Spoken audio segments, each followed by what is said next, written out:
Okay, so aku tujukan video ni kepada siapa-siapa yang tengah rasa struggle, yang rasa orang kata penat dengan dunia dia, penat dengan kehidupan dia. Okay, so aku nak tunjuk kat korang, ini adalah reason kenapa kita perlu bersyukur dengan ujian dan apa yang kita hadapi hari ni.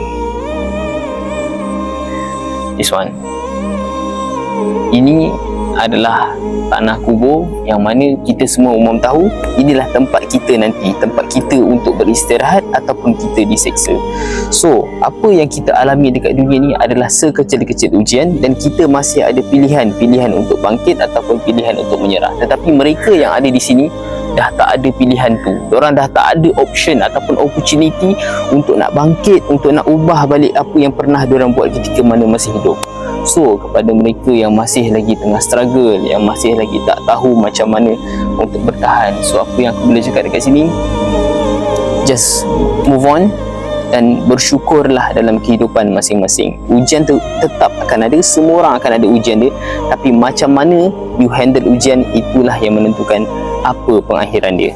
So, tetaplah rendah diri dan bersyukurlah dalam segala bentuk keadaan. Assalamualaikum.